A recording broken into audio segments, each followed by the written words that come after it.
Okay, this is Module 5, Facilities and Venues, and when you're seeing this, I would imagine that you've all submitted your first assessment task. So we'll get to those. They have to be cross-marked, but we'll get the marks back to you certainly well and truly before, hopefully, your last assessment is due.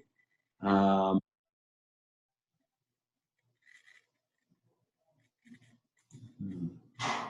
don't know what's happening there, but anyway. So this is broken into a couple of parts, facilities and venues and the things that go on at those places. But so we'll break this into two videos. And the first one we'll look at is facilities that we use to run our sports.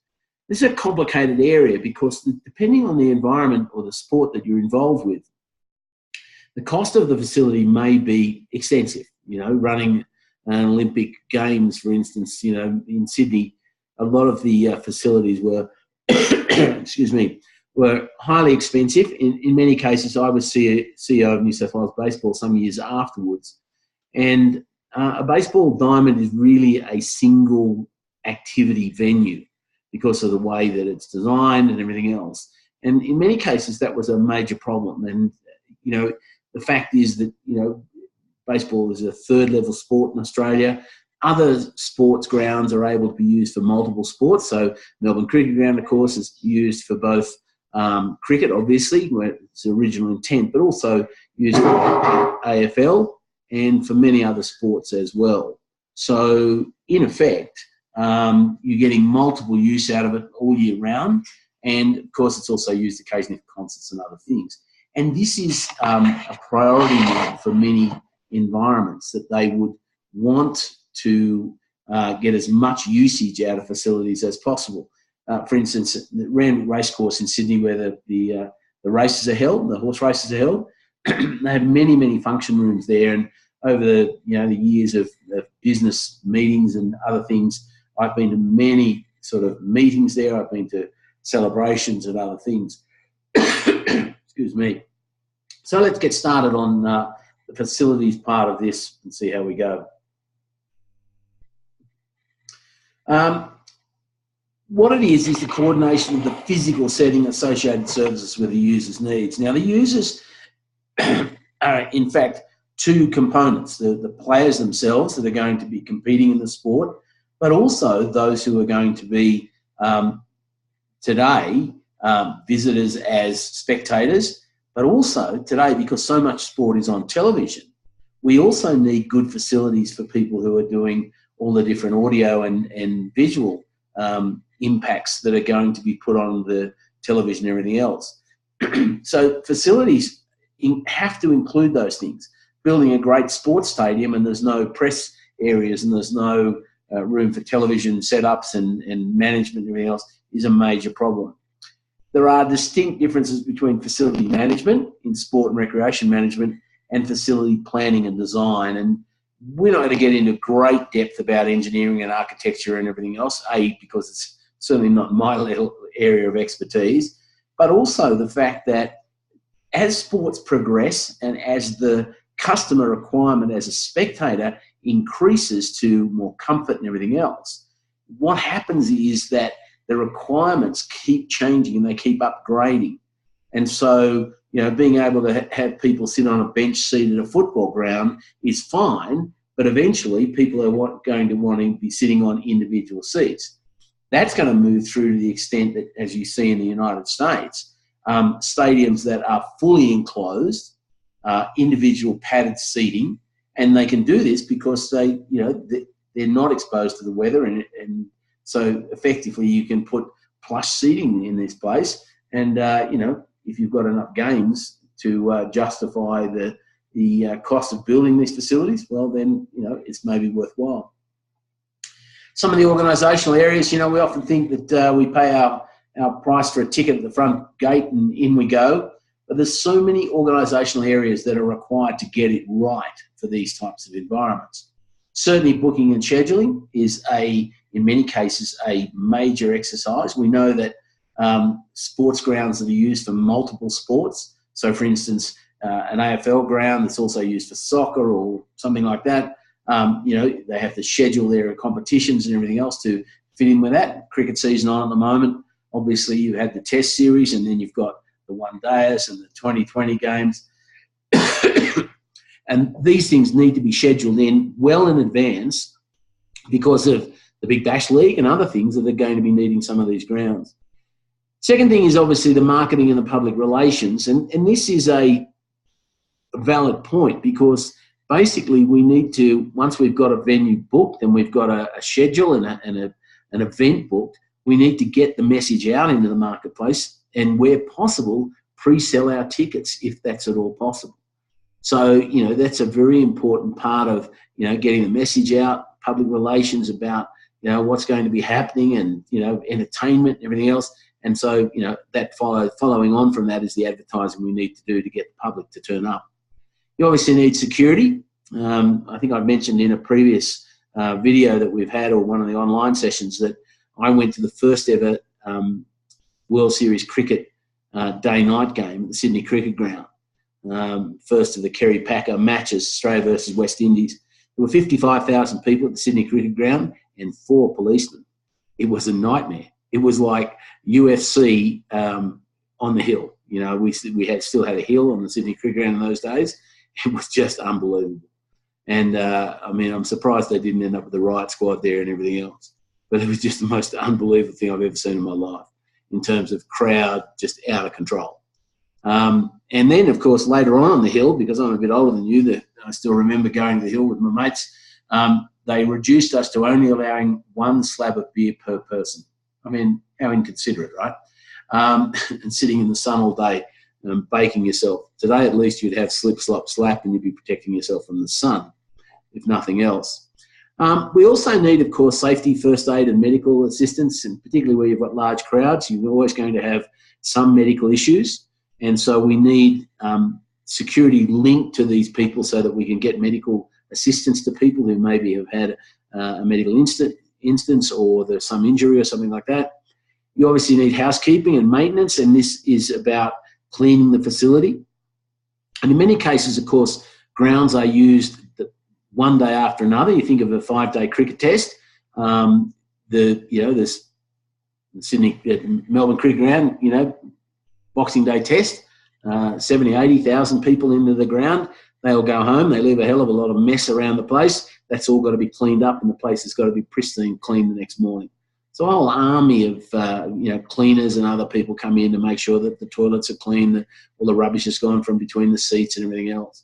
So this requires serious management, and that's the way that works. Front of house, what we call the box office, another receipt. So managing the sale of tickets, obviously a lot easier today with technology that we can buy our ticket online and we can print a barcoded ticket to allow us into a concert or to a sporting venue. That does make life a lot easier. And then, of course, you've got the merchandising, the concessions and leases.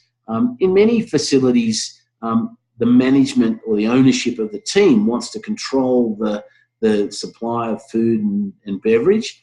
In other cases, they bring in concessions where people will come in, provide those things for a rental fee for the space.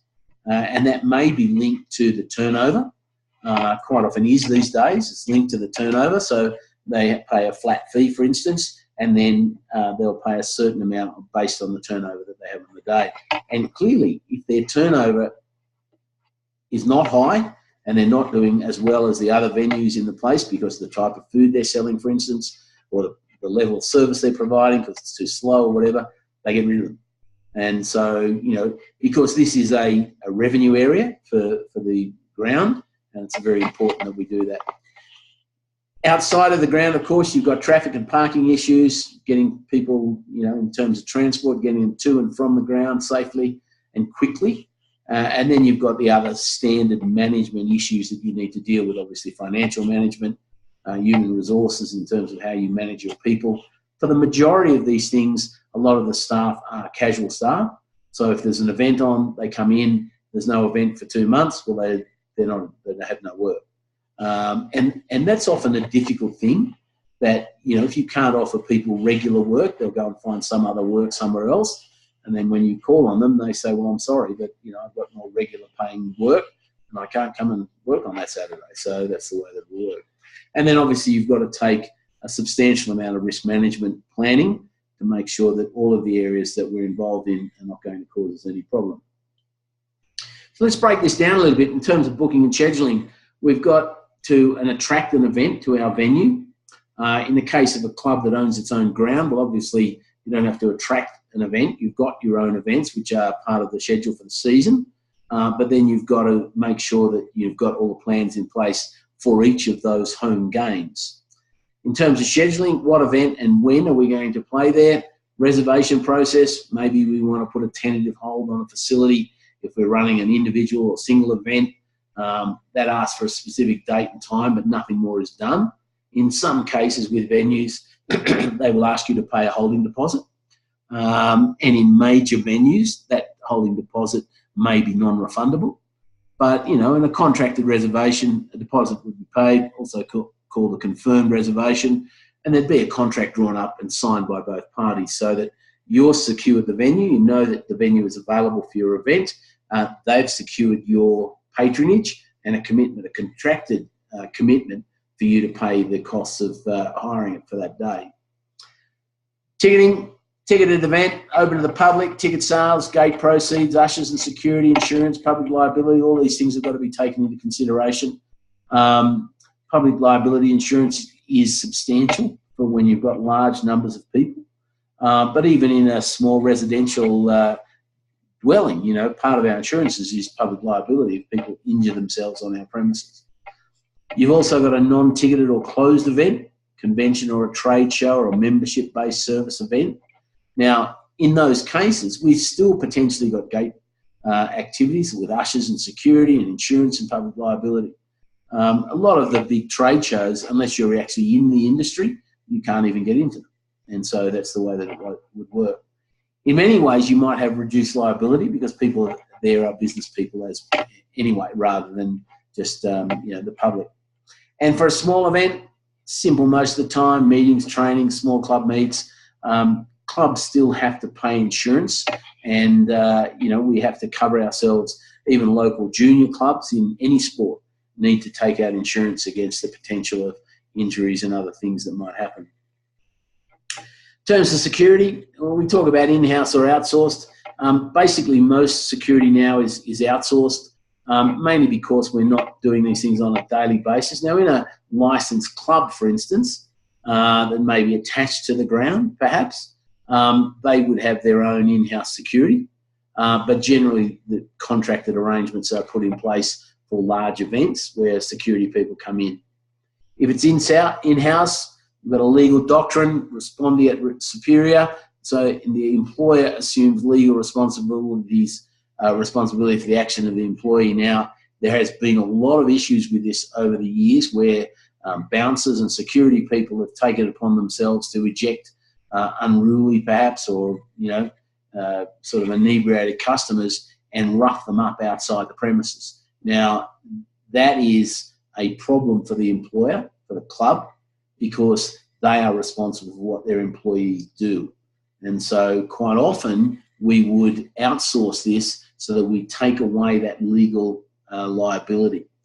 Obviously, responsible service of alcohol and intoxication, these are things where, there are licensing police regularly calling on licensed venues.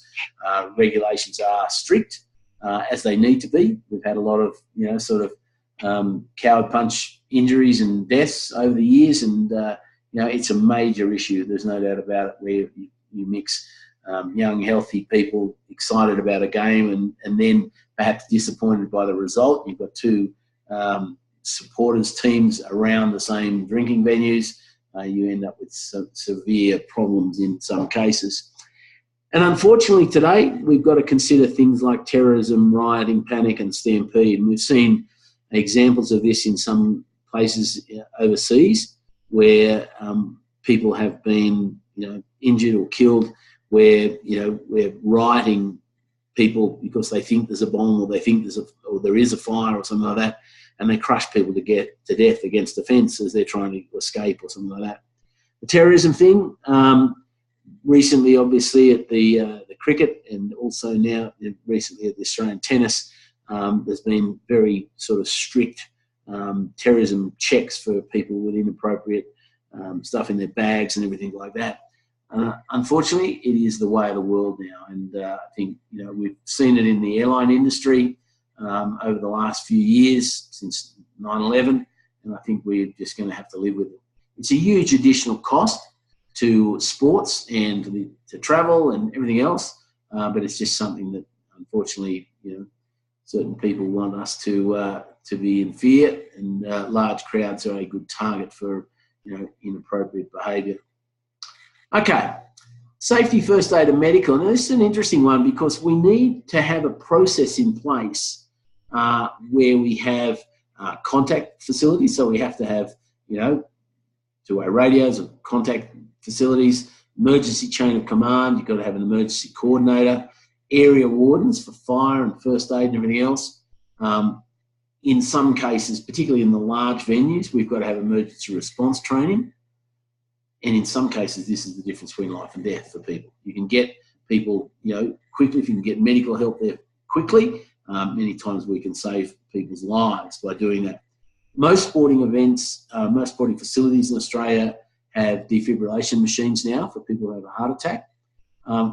Where I play golf, actually, we have defib in the clubhouse, and we have one in the greenkeeper shed. They have brought back to life 2 players on the course using these defibrillator machines in the last 12 months.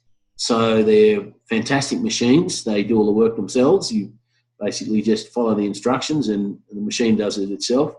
But, having these facilities is just essential now, particularly where we've got large groups of people, and in golf clubs, we've got large groups or medium-sized groups of old people. So that's the way it works. Emergency response procedures.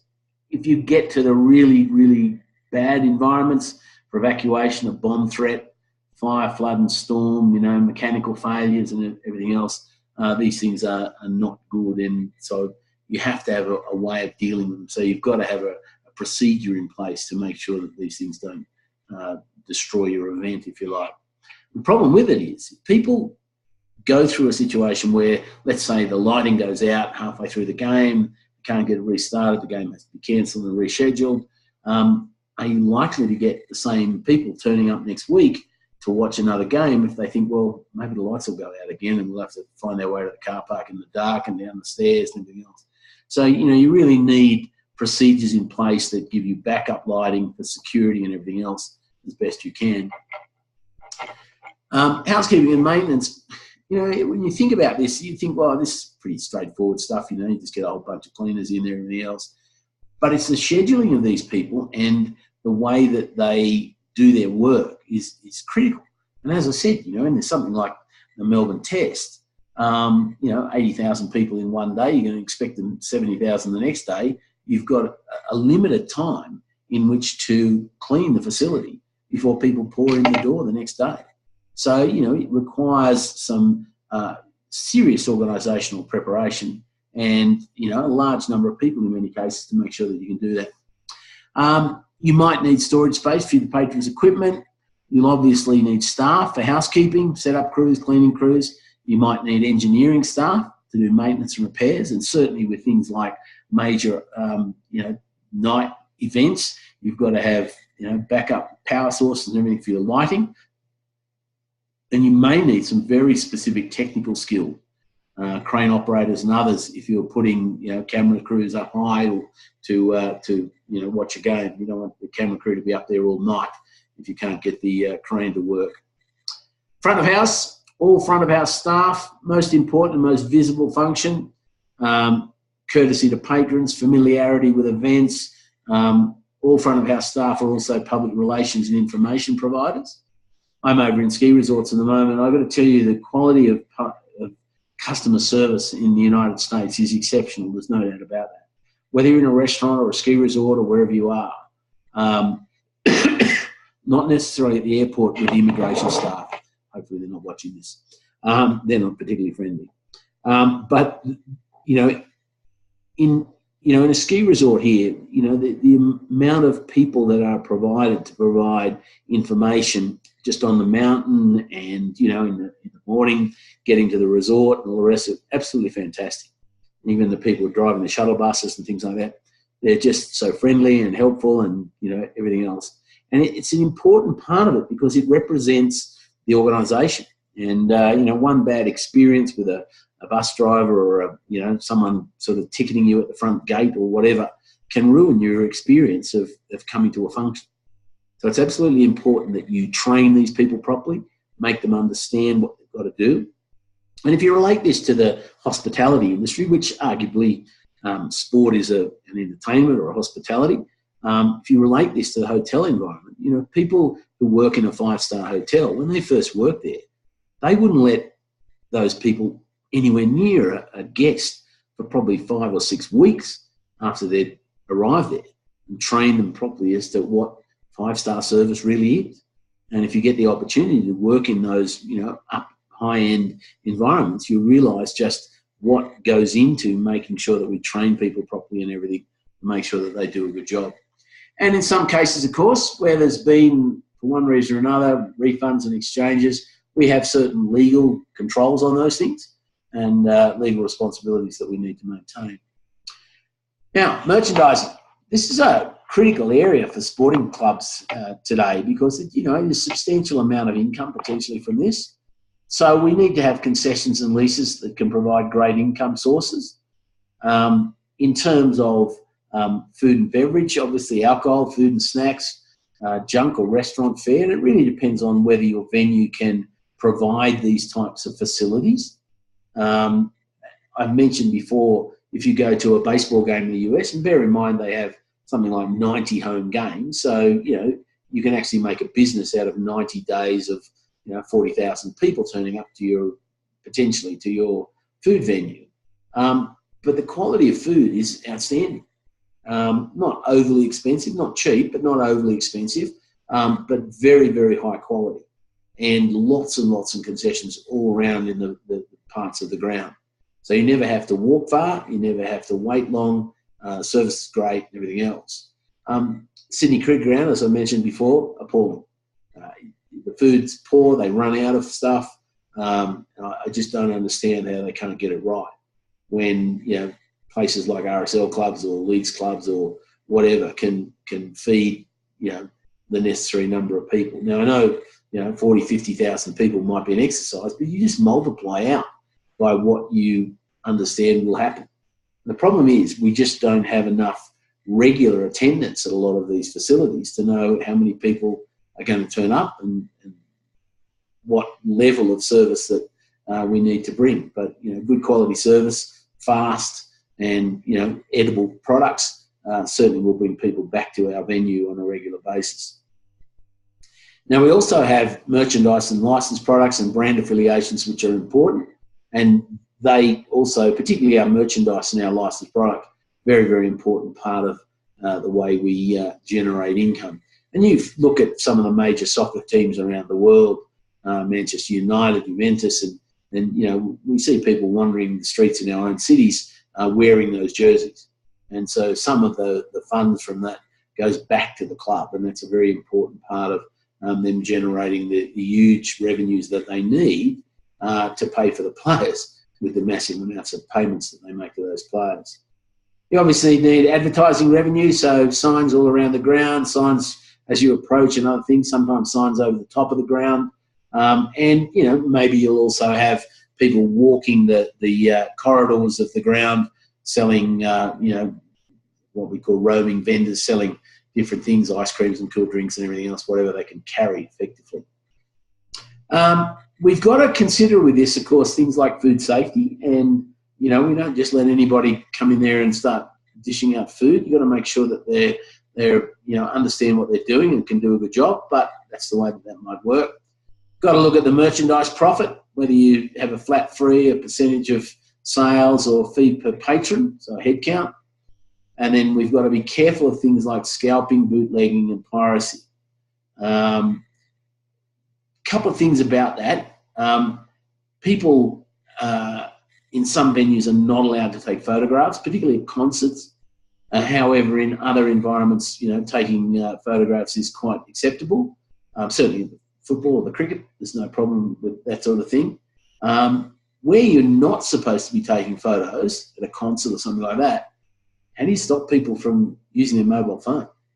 And the quality of the video or the photos in their mobile phones is exceptional today. So, this is a big issue for people who are trying to stop that. One of the issues that always bothers me about going to major events is traffic and parking. But also I need to put in there, public transport, as I said, which is, when the Sydney Olympics were on, all public transport in Sydney was free, and the system worked like a clock. It was fantastic. There wasn't virtually no parking in the premises, apart from sort of regular, people that were involved in the Olympics themselves. I was a volunteer driver for Sydney Olympics, and I was driving around the venues, and the roads weren't busy because everybody was on public transport. It was fantastic. But you've got to have parking for events. You've got to have an overflow available. So if people fill up that parking area, you've got to have somewhere else so they can go, and maybe provide a bus shuttle to get them back to the ground. You've got to have people that organise the parking so it doesn't turn into Third World War in a car park. In some cases, we ticket them. In other cases, it's non-ticketed. Out at Sydney Olympic Park, there is ticketed parking, but in many cases, you have to pre-book that and print your own ticket, and that's the way that it works. Public transport, of course, good public transport in major cities around the world is such a critical part of the way things work. Sydney people are always jealous of Melbourne's tram system, but we're getting a few sort of light rail systems that are going to run out towards our sporting events venues. But good public transport, moving large numbers of people to and from events, is a very important part of it. One of the events that we do have in Sydney, which is far and away better than Melbourne, is our New Year's Eve fireworks display on the Harbour Bridge in the Opera House. And getting people out of that environment and getting them home is a huge task, because transport stops on the bridge, obviously, for about an hour or so, and it's just a massive exercise in transporting people. Obviously, taxi ranks and Uber today are other forms of taxis, if you like, with Uber and others. You need traffic marshals. Often the police take responsibility for that. Accessibility and traffic flow, and maybe putting up barriers for pedestrians to walk within, so you've got pedestrian safety concerns to make sure it's easy for people to cross roads and everything else. So it needs to be marshalled and needs to be properly done. Again, if you don't have the people to do that, you're putting your sort of liability risks up quite highly. In terms of human resources, all businesses, once they get to a certain stage, need a human resource model. Now, small business, 3 or 4 people, the person who owns the business sort of is the human resource manager, if you like, as well as being the CEO or the boss. But once you get into reasonable numbers of staff, you need a proper human resource management. And we've got to think of the staffing levels, the staff per patron ratio. If you get 50,000 people regularly coming to your games, how many full-time staff do you need to be managing those things in terms of training people, rostering them, making sure they're available and everything else. You've got to consider things like pay and conditions, obviously. You've got to meet legal requirements for the number of hours that people need to work and what they get paid.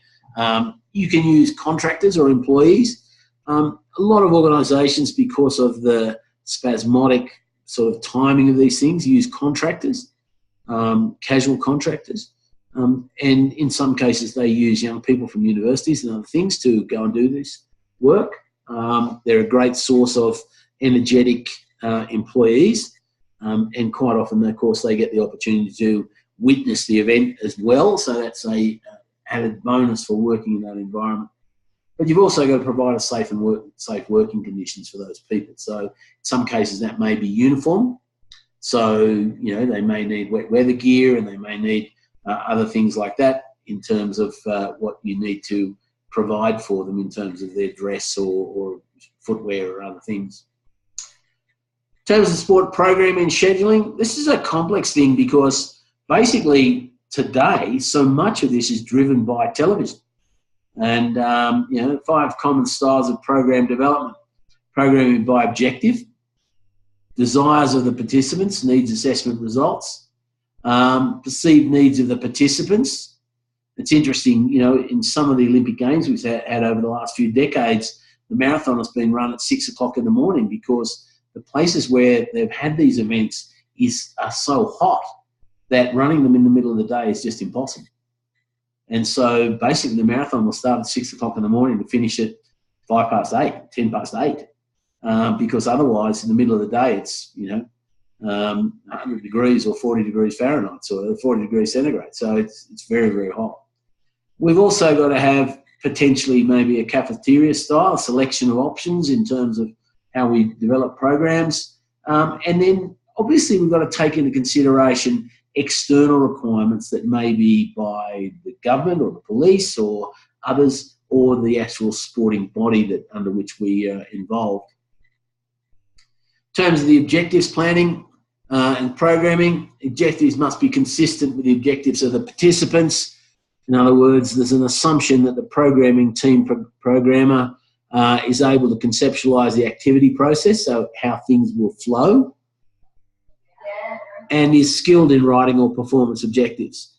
So the objectives are consistent with the objectives of the participants in the activity, and the program's success or failure will be evaluated by whether or not the program has realised its objectives.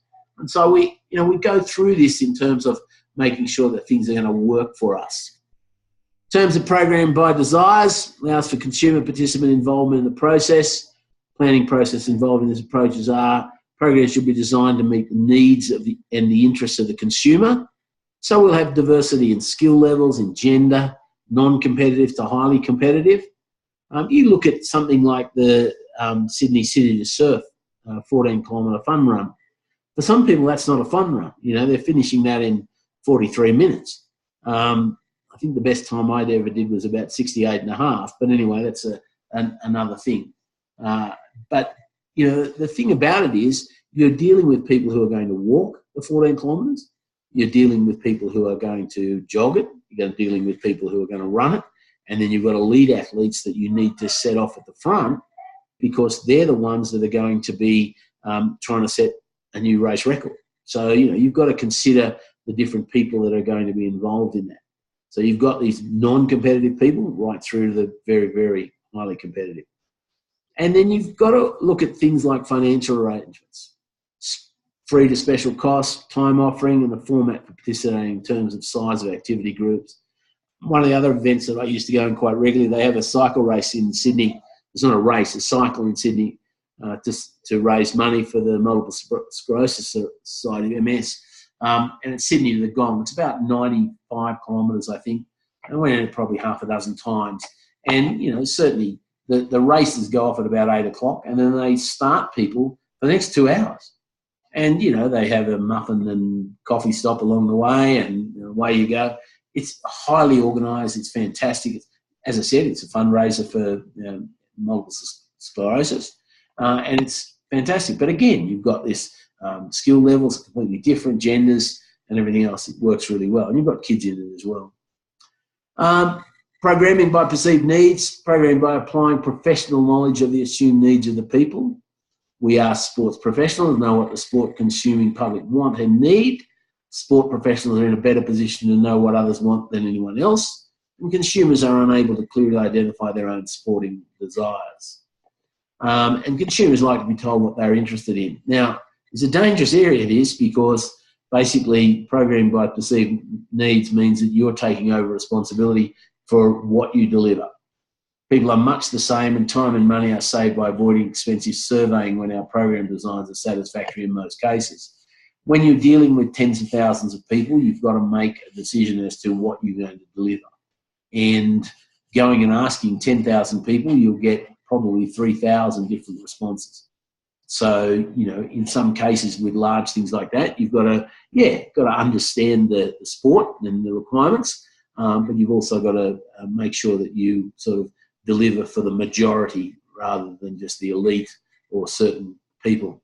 Cafeteria style programming. practical benefits, but also can cost a lot if it fails or assumes constant or rapidly changing consumer desires or cohort. Best used when surveying the cohort will take longer than the time available for the activity, and offer a selection of activities and allow consumers to choose. This model can easily fail and cost the organisation plenty of money. Fails when you do not offer any acceptable alternatives. AFL, ARL, NRL and soccer are offered, but the consumers want bowls, balls, petanque and bowls 10 pin instead. So, you've got to make sure that you've got an understanding of your audience. In terms of external requirements programming, it's dictated and influenced by an external third party, partner, a sponsor, government body or legislation. But let me tell you, today, so much of it is defined by the media and their access to provide, pay television and other things, who are paying big bucks for the rights to a particular sport, and they're going to be a major decision maker in what you do and when you do it. Assumes that the external objective is worth pursuing, so social values, triple bottom line as we call it, and external objectives generally. Got to have key performance objectives imposed, got to be tied to external funding, so you can't go over your budget. You've got to work within a financial budget, and they're tied to reporting requirements based upon non-financial models and objectives. So scheduling. It's important to understand the nature of the market that your venue or facility serves, especially noting any repetitive cycles. So 4 distinct types of scheduling: seasons, block periods of a certain number of weeks, monthly or weekly, or daily periods or hourly blocks. So it really depends on what you're offering and how you offer it. And some of the things you've got to consider, you might want to establish a standard booking procedure. So for instance, for a season for a football club, you would offer tickets for the last game the first week that your booking's open. You would offer tickets all the way through. For a concert provider, let's say you've got, the Eagles coming to Sydney, they will offer 2 concerts. When they fill those, the next morning they'll offer another 2 concerts. If they fill those in 15 minutes, the next day they'll offer and put on sale another 2 concerts. It takes about a day to sell all those tickets. Then they'll offer one more concert, and then they'll stop. So it really depends on the type of thing that we're offering. And so we've got to take that into consideration as to how we would go about it. Might want to establish a standardised prioritisation system. A simple priority list is sufficient, and that might be that club members get a window to book before the public gets to book. And that's one way of allowing people to do that. We subscribed last year to the theatre, and subscribers get first access to book for the following season before the tickets go on sale to the public. Some of the other scheduling considerations: the league and competition membership may require competitions to be held at certain designated times and places. And as I said, this has been driven by the media when they want the games to be played so they can maximise the number of people that are watching their television channels. Sport venues may require independent or sport association certification of the playing field, court or equipment used. And that certainly is an important part of the way we do things, making sure that I think a few years ago, I don't know whether it was at a Commonwealth Games or something, they realised that the swimming pool was about 4 inches too short. And so, all the records were just wiped. So, you've got to make sure that the court or the pool or whatever it is meets the requirement, but also the standard of the surface. There's been Test cricket matches abandoned after half an hour when the wicket was just, causing injuries to players because it was so unreliable and people were falling over and all the rest of it. So basically it had to be called off. Generally, certainly in Australia, we don't have those problems unless there's been a major area of mismanagement, which is rare.